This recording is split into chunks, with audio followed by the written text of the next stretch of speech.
guys, welcome to another episode of the Brew Review Crew. I'm Ron. I'm Corey. We're trying something from Chicago today. A little bit of Off Color Brewing. This is their Gose. It's called Troublesome. Glub, glub, glub, glub, glub, glub, glub, glub, glub, glub, glub. So I think they just got into distribution here in our area, and I'm really excited because I think they offer 4 beers now in our area. The Gose, obviously, if you tune into our one of our previous episodes, we covered Anderson Valley's Gose, which was really, really good. Yeah. And I'm really excited to try this one too. So without further ado, let's dive in. So again, if you're unfamiliar with Gose as a style, it's an old German style that's coming back into vogue, and it's made with coriander, and it's kind of weedy, and it's usually like a wheat beer base, and it kind of has a little bit of a sour tartness, almost like a Berliner Weiss is always a really comparable thing for me. Salty, and then they usually have an addition of salt, which gives it almost like a briny seawater type flavor, but not quite that that strong. Okay, well, let's go ahead and take a sniff of the Troublesome. Okay. It smells really good. Yeah, it does. That smells like almost like a wit, like a really weedy wit beer, like a white ale. Yeah, I'm definitely getting the coriander. Yeah, for sure. Very farmhouse saison-y aromas to it. A little like a lemongrass almost. Yeah, hay, straw.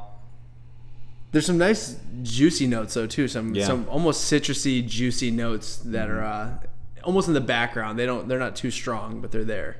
Okay, well, this will be our second Gose. Let's see if it compares to the first. Cheers. Okay, that one's a little more farmhousey. Yeah, like you said, much more subdued than the Kimmy, the Yink, and the Holy Gose. It has a really big weedy aftertaste, almost like a Belgian wit. That coriander coming through, a little bit of the lemony, citrusy notes, but it's very, very weedy on the aftertaste. Way less briny and salty than the previous Gose, which is interesting. But there is an almost salty mouthfeel on the tongue. I don't know. That's what I'm getting like if you were to eat saltine crackers, the way your tongue feels after you eat it. I don't know. It's not really all that tart. It doesn't have some of the more fruity flavors that the other Gose had. The other one was almost like strawberry sometimes. This one's more like a farmhouse wheat. Really. The farmhouse really comes through. I mean, it's a lot different than I thought it should have been. I mean, I do enjoy it. It's just very different. Yeah, completely. I mean, and for only having 2 now, it's like, well, which one's real? That's right. Yeah, that's true. So I don't know. I've always heard that the Anderson Valley one was pretty spot on when it comes to style.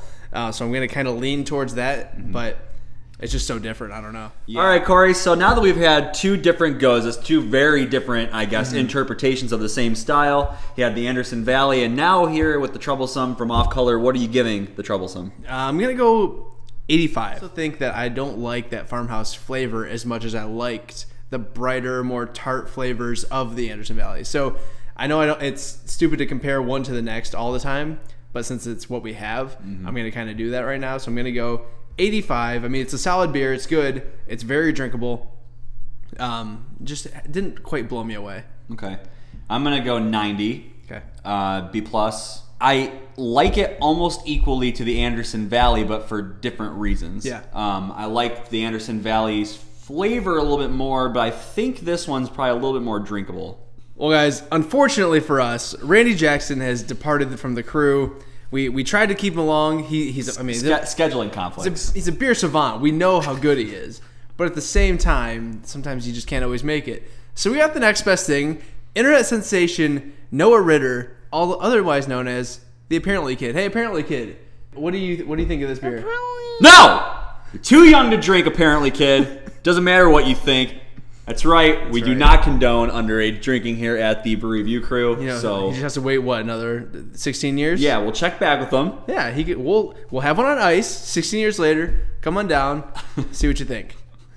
Guys, thanks for watching another episode of the Brew Review Crew, and until next time, always remember, we're the Brew Review Crew. We'll review a brew for you. Cheers. Cheers. Guys, if you didn't think that review was a little too off color for you, make sure you check out our other review over here. That one's going to be of the Odd Side Ba-Bam, as I call it, the bourbon barrel aged Mayan mocha greatness with cinnamon and awesomeness. Yep. Over here is some other video. Guys, make sure you remember to like us on Facebook, follow us on Twitter, subscribe to us on YouTube. If you liked the video, let us know by giving us a thumbs up, leave some comments in the comment section below, and we will see you next time.